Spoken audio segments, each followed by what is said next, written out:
Man, T, I ain't gonna lie to you, bro. I remember when I was out being pretty Willie.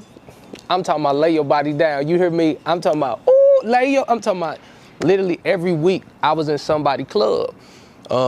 And on average, like these dudes nowadays, they making hundreds of thousands of dollars when they walk in. But we was happy with our strong 10,000. Let me tell you, 10 grand or 5 grand back then, 3 times a weekend, you know what I'm saying? That was like a lot of money to take care of everybody.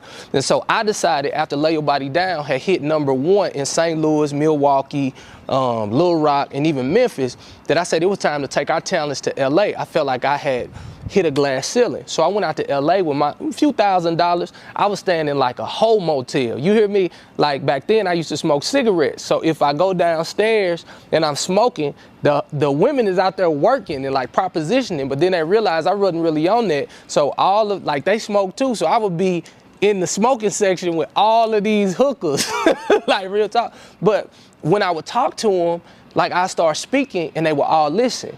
And I was on faith, so I couldn't help but talk about God. Now remind you, I'm smoking cigarettes, going to the studio, singing sex songs, but I'm ministering in the circle with all these hookers. And one night, this hooker, she was just like, and I don't even know what the politically correct name for them now, because I didn't want to say hoes, you know what I mean? But like, I'm in the circle with this one young lady and the Lord just started speaking to her.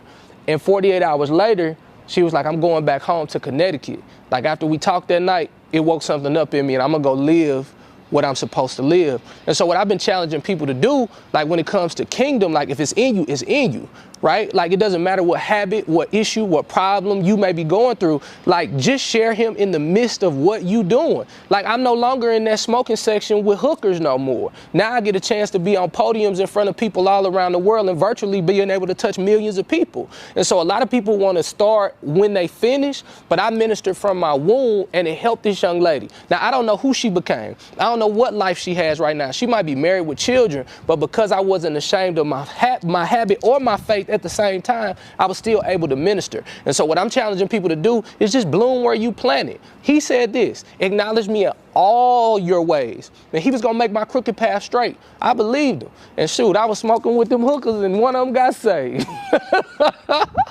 Flat out.